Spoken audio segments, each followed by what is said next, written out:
Monsieur le modérateur, professeur Ibrahim Seck, je voudrais saluer aussi le directeur du WAF qui nous a fait l'amitié aussi de nous accueillir cet après-midi. Saluer tous les collègues de l'université qui ont fait le déplacement aussi pour venir suivre cette conférence et tous ces amis de notre administration aussi de Thiès, et donc de nos amis de Thiès qui ont fait le déplacement pour venir suivre cette conférence dont le thème porte sur Abraham Lincoln, un héros de la démocratie. Le 14 avril 1865,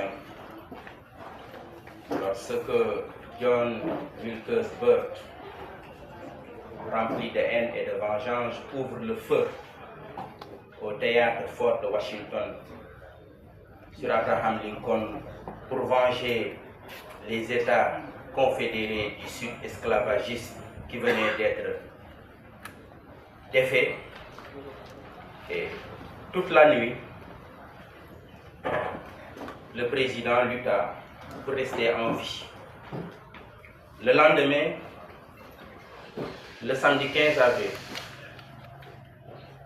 le cœur du président cessa de battre à 7h22 du matin.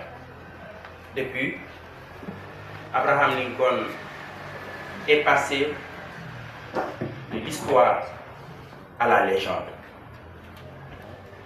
Et en 1909, Léon Tolstoï est le grand écrivain du moment. Il reçoit dans sa résidence Yesnaya Poliana le comte Strakelberg,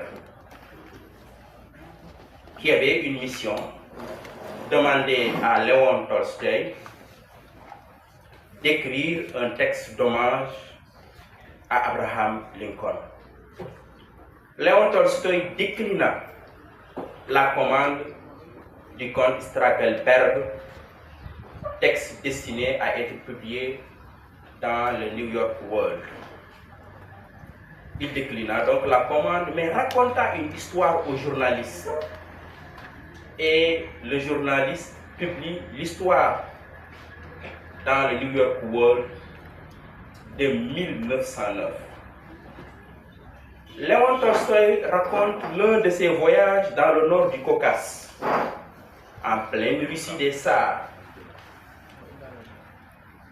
Léon Tolstoï rencontre un chef de tribu, un chef musulman de tribu, vivant dans les montagnes du Caucase. Et quand on a un invité de marque comme Léon Tolstoï, on appelle les voisins, les proches, les parents pour écouter le grand savant. Ce jour-là, Léon Tolstoï parla des grands hommes de l'histoire, des hommes illustres de l'histoire. Il parla d'Alexandre le Grand, de César,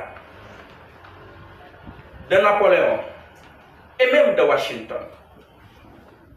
Le chef de tribu leva la main et dit à Léon Tolstoï, vous n'avez pas dit un seul mot du plus grand général, du plus grand chef politique, de celui-là dont la voix sonnait comme une tonnerre. Il était